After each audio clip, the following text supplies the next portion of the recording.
మంచితనం ఇది ఒక గొప్ప గుణమని చిన్నప్పుడు స్కూల్లో చెప్తారు, ఇంట్లో అమ్మమ్మలు కథల్లో చెప్తారు. కాని పెరిగి పెద్దయ్యాక ఈ సమాజమనే అడవిలో అడుగుపెట్టాక అర్థమవుతుంది, మంచితనమనేది ఒక గుణం కాదు, అది బలహీనత అని. అవును, మీరు వింటున్నది నిజమే. నీ దగ్గర బలం లేనప్పుడు, నీ దగ్గర గెలుపు లేనప్పుడు నువ్వు చూపించే మంచితనానికి విలువేముంది? అది కేవలం చేతకానితనం మాత్రమే అనిపిస్తుంది.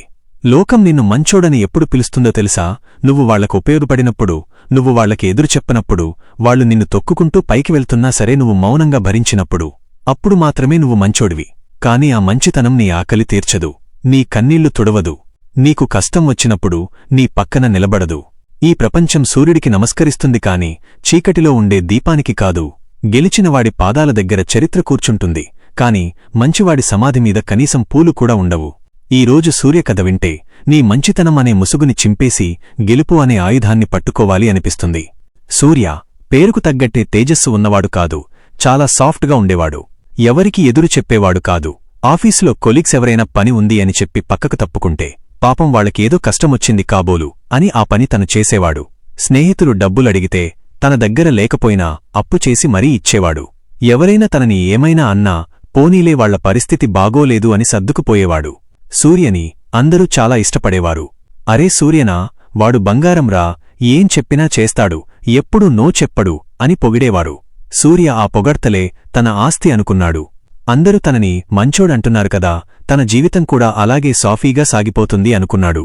కాని అతనికి తెలియదు గొర్రె ఎంత మంచిదైతే వేటగాడికి అంత ఇష్టమని, మనిషి ఎంత మెత్తగా ఉంటే లోకం అంత గట్టిగా కొరుకుతుంది అని.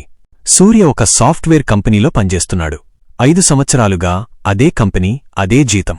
అతనితో పాటు చేరనివాళ్లు, అతనికంటే తక్కువ టాలెంట్ ఉన్నవాళ్లు మేనేజర్లు అయిపోయారు. ఎందుకంటే వాళ్లకి పనిచేయడం కంటే చేసిన పనిని గొప్పగా చెప్పుకోవడం తెలుసు, బాస్ దగ్గర మార్కులు కొట్టేయడం తెలుసు.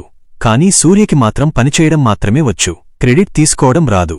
ఒకసారి ప్రమోషన్ల టైం వచ్చింది. ఈసారి ఖచ్చితంగా తనకే వస్తుంది అని సూర్య ఆశపడ్డాడు. ఎందుకంటే ఆ ప్రాజెక్ట్ మొత్తం తనే పూర్తి చేశాడు. రాత్రులు నిద్రపోకుండా కష్టపడ్డాడు. కాని లిస్టు వచ్చినప్పుడు సూర్య పేరు లేదు. అతని పక్కన ఏ పని చేయకుండా తిరిగే విక్రమ్ అనే వ్యక్తికి ప్రమోషన్ వచ్చింది. సూర్య తట్టుకోలేకపోయాడు. ధైర్యం చేసి మేనేజర్ దగ్గరికి వెళ్లాడు. సార్, ఆ ప్రాజెక్ట్ చేసింది నేను కదా, విక్రమ్కి ప్రమోషన్ ఎలా ఇచ్చారు అని అడిగాడు. మేనేజర్ నవ్వి, సూర్య నువ్వు చాలా మంచోడివి, నీకు ఈ పాలిటిక్స్ అర్థం కావు, విక్రమ్కి క్లయింట్స్ని హ్యాండిల్ చేయడం వచ్చు, నువ్వు బ్యాకెండ్లోనే బావుంటావు, అయినా నువ్వు అర్థం చేసుకుంటావులే, you are a good person అని భుజం తట్టి పంపించేశాడు. You are a good person. ఆ మాట సూర్యకి శాపంలా అనిపించింది.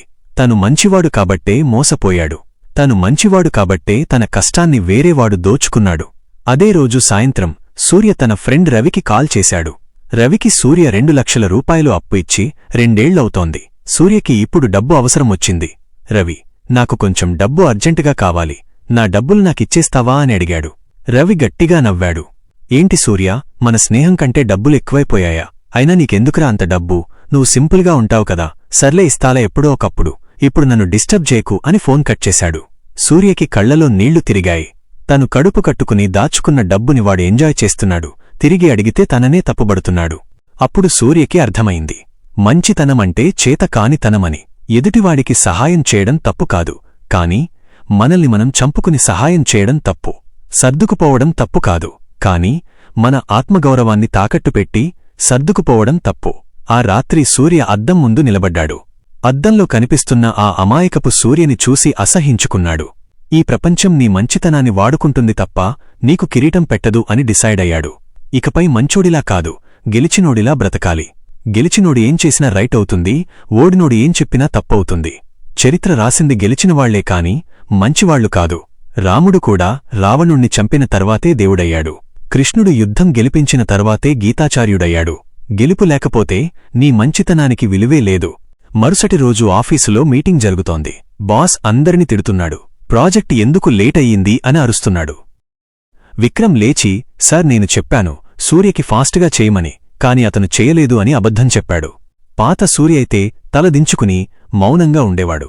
కాని ఈరోజు ఉన్నది కొత్త సూర్య. అతను లేచి నిలబడ్డాడు. సార్, విక్రమ్ చెప్పింది అబద్ధం. సిస్టమ్ లాగ్స్ చెక్ చేయండి. గత వారం రోజులుగా రాత్రి 10 గంటల వరకు పనిచేసింది నేను. విక్రమ్ ఆఫీసులో కనీసం 2 గంటలు కూడా లేడు. ఇదిగో ప్రూఫ్ అని చెప్పి ఈమెయిల్సు డేటా స్క్రీన్ మీద ప్రొజెక్ట్ చేశాడు.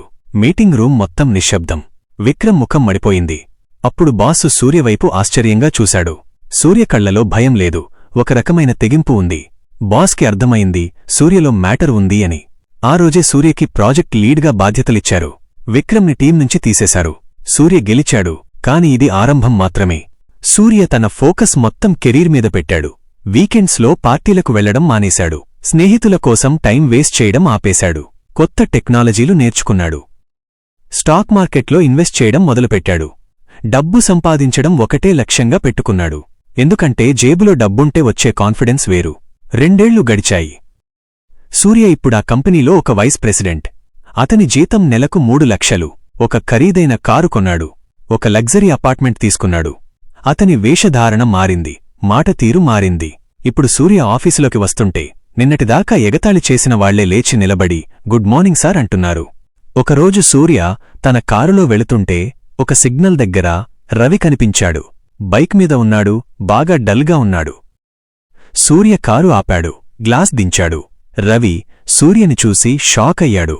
సూర్య ఏమీ మాట్లాడలేదు, జస్ట్ కళ్ళజోడు తీసి చూశాడు. రవి పరుగున వచ్చాడు. సూర్య, ఎలా ఉన్నావ్రా? చాలా రోజులైంది కలిసి, నా నంబర్ బ్లాక్ చేశావు ఏంటి? మనం కలుద్దాంరా అని నసుగుతున్నాడు. సూర్య రవి కళ్లలోకి సూటిగా చూసి, రవి, నేను బిజీగా ఉన్నాను, నా టైం చాలా విలువైంది, నీలాంటి వాళ్లకోసం వేస్ట్ చేయలేను అని చెప్పి గ్లాస్ పైకి ఎత్తేసి కారు పోనిచ్చాడు. రవి అక్కడే బిత్తరపోయి నిలబడ్డాడు. సూర్యకి తెలుసు, ఇప్పుడు రవి తనతో మాట్లాడాలనుకుంటుంది స్నేహం కోసం కాదు, తన స్టేటస్ కోసం.